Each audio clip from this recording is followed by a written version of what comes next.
the talk about respect. We've had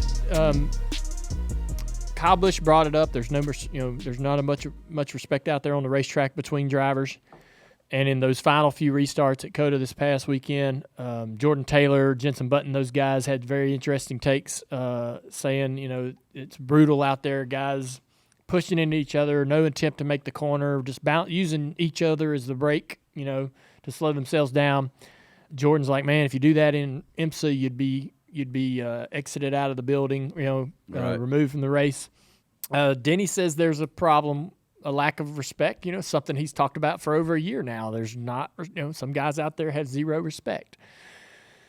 I'm not 100% sold on there actually being a problem, right? I don't disagree that there's a lack of respect, but is that a problem? It's kind of how I feel about just the pushing and shoving at the end of a race. Like, I don't disagree that there's pushing and shoving. Yeah. Isn't this who we are? Maybe NASCAR is the disrespectful series where people just don't really respect each other and they're going to move you out of the way no matter who you drive for or who you are. 100%. I think that there is a line where you can take it too far, right? And we don't want to. There is some responsibility by the governing body to keep people in line, right? Not let it get too out of control. But to an extent, we definitely need these guys not to like each other. Right?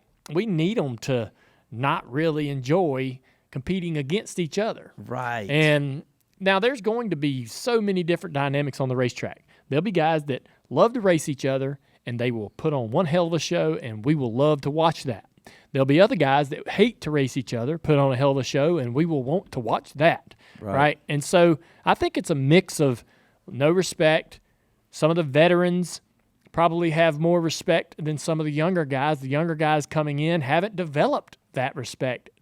When I came in, I admired my dad's peers. I admired Terry Labonte and I admired Rusty Wallace, but and I respected them to a point, but I still acted like an idiot out on the racetrack. While I'm out there driving my car, I still did silly things around them that would make them think, damn, this kid doesn't respect me.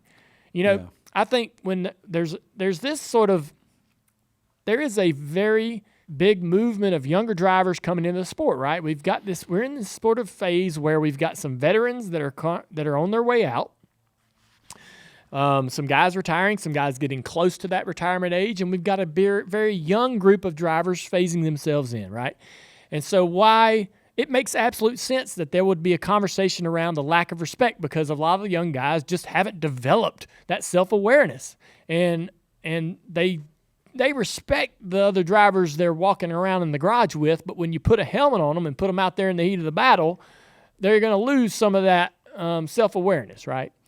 And so I feel like that all of this makes a lot of sense to me, why this is happening, why this conversation's happening. But I don't know that it's a problem that needs addressed. And I don't know that I want them to cure whatever ails them. I want some of the disrespect to resonate week after week after week. It's part of the storyline. It hopefully develops into some rivalries that maybe would last longer than 3 months. Yeah. The idea of these guys getting in battles and disagreements on the racetracks and then cleaning it all up in the text message the next week has never been a great thing. Yeah. I want an Earnhardt-Bo Dime rivalry that just won't end. Right. Right. Listen, I'll even go so far as to say, if it is addressed, let the drivers do it. Maybe we as fans don't even know that it's being addressed. Like, Denny's an exception to the rule because he got on a podcast and put it on blast. But listen, there's something that I think we as fans, and I'm not talking about you, I'm talking about me and most of the listeners of this podcast. We don't have to understand the stuff that's going out on the track that we can't see. We just have to acknowledge that there is stuff going out on the track that we can't see, and it's impossible for us to know because we're not in the car. We're not in the cockpit. So when these drivers come off and go, I was disrespected, I want my respect. Well, It seems like we're like, no, we saw what happened. You won't cause that. Well, there's a lot more going on that we don't know. We just have to acknowledge it. And I don't pretend to have to know what ends up being the resolution. I just want there to continue being a rivalry. And so far, I like what I see and all that stuff. But I think that I think that there's been things, I don't know, I can't think of a specific example, but there's probably been some times when you felt somebody specific didn't race you respectfully, but you didn't go put them on blast afterwards. You just had it in your mind, right? Like maybe it was Ryan Newman. Maybe it was Jeff Gordon. Maybe it was Tony Stewart. Tony Stewart, he would wear his emotion on his sleeve. Sometimes you don't let us fans privy to those feelings as much as we know how accessible NASCAR drivers are and how forthcoming you guys are. Sometimes we're not privy to that. So there's a disrespect or a respect factor that goes on, and we just have to acknowledge it. And sometimes we get the benefit of seeing it, and sometimes we don't. Yeah. So talking about respect, got a question for you, Mike. One thing. We're going to move on to another fun game of tic-tac-toe. Remember you won last week? Oh, did I? Yeah, you did. I don't remember. Oh, well, wait, yeah, I do. You claimed victory, even though there was really technically nobody had that's put disrespectful. 3 in a row. It's disrespectful to say you claimed victory. You claimed victory as a fact. No, I was victorious as a fact. If everybody saw the screenshot of the tic-tac-toe game, you did not get 3 in a row. Neither did I. Nobody did. If you notice the screenshot that you're alluding to, you saw winner takes all in one box. Never in my life has I played a tic-tac-toe game where there was a box that was winner take all. I would have chosen that motherfucker first. If you would have listened to the podcast, you would have known that we tied and then there was one box left. If I'd have known the rules of the game, hold up, am I wrong here? If I'd here? have known there was a winner's take all, I'd have just picked that one first, guys. You sound like a sore loser. Hold on, was there a winner's take all? Not this week. Well, it was decided in the game, and everybody knows it that. was not on the sheet. So, are you saying that I didn't win? You claimed victory. Are you saying are you saying I did not win? No one won that game. Really? Yeah. No one won. No one won it. Room. I'm going to need another opinion here. Like and I can't ask Alex because he's just going to fall in line. But did nobody win that game? I will give everybody in here. They can all agree with you that you won that game because I'm sure there's some people that would agree that you did win it, that you chose correctly. But I don't feel that way. You are my Ross Chastain. You are exactly that person. You are not showing me any respect right now, and I am going to spin you out you could go any chance I get. You could go 2 for 2, 2-0. We're going to play that here in a minute, but I wanted to ask you in terms of respect. So my wife says to me, you're stomping through the house. I walk through the house, right? Walking normally. Mm-hmm. And she says this all the time. You stomping. Quit stomping. I just walking normal.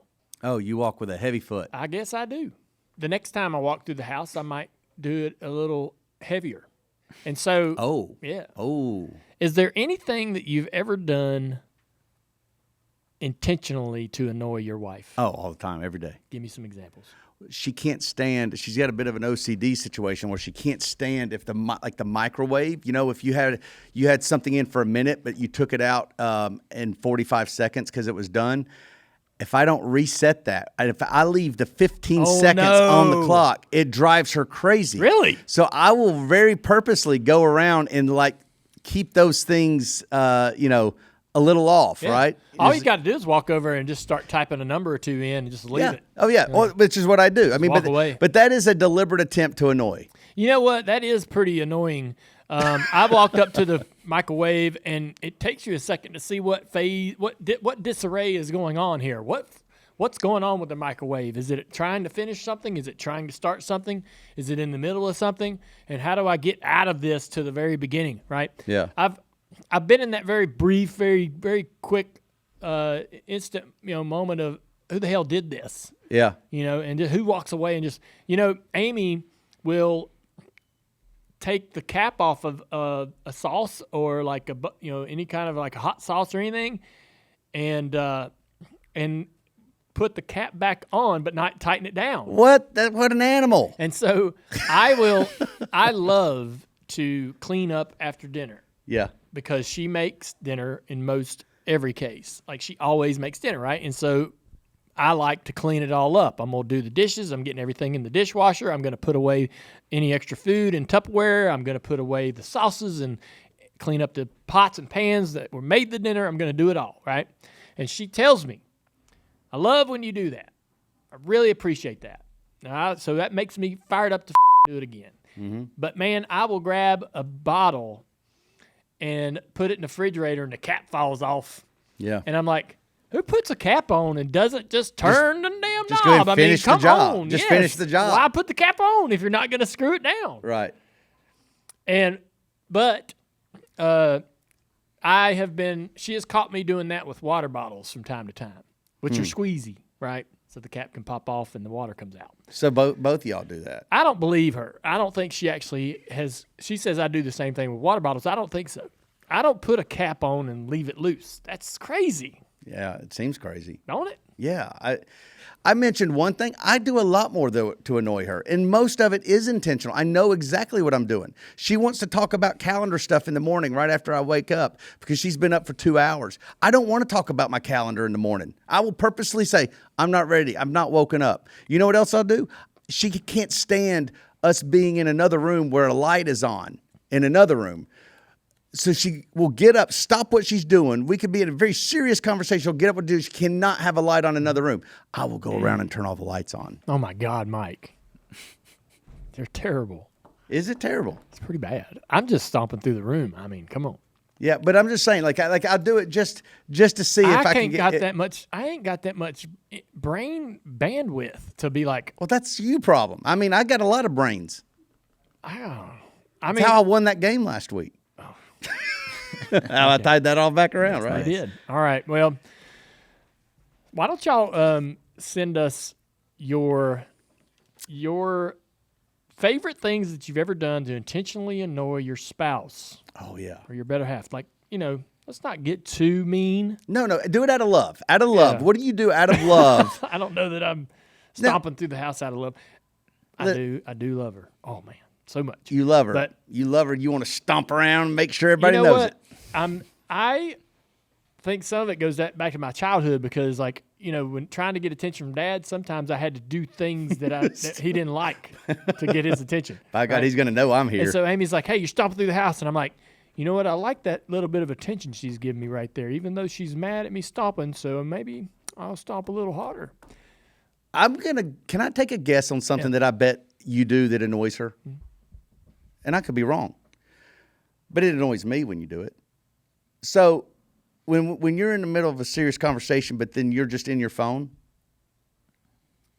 and I mean just in your phone, and you're not even hearing anything anybody says, certainly that comes up in your house, right? Yeah, both of us do that. Oh, so it annoys you too. Well, Amy will never dive into her phone in the middle of a conversation. No, but you will. I guess, yes. I mean, I got people texting me left and right, needing things. Is that what we're going to say? Yeah. All right. That's the excuse? Yeah. All right. They can wait. All right. Man, have I ever interrupted a conversation? You have interrupted you've interrupted a serious conversation with someone else? I have? I'm sure. Oh, yeah. You're not thinking of an example. No. I gotcha. Yeah, I'm sure I have. I don't know. So I'm the kind of person that feels like the train's hauling ass down the track and I got to keep it going. And if I don't answer this person's question, then the train can't keep moving for them, right? So I got to get them their answer, even though you're talking to me about something else. And I'll go, hey, where were we? What were we even discussing? Yeah. I know it's a terrible habit. It's not the best. That's good, though. I like the idea of people giving us on social what they do. We may find out that we're not so weird. Hey, if you like that video, like and comment below, and don't forget to subscribe so you'll never miss another piece of Dirty Mo Media content.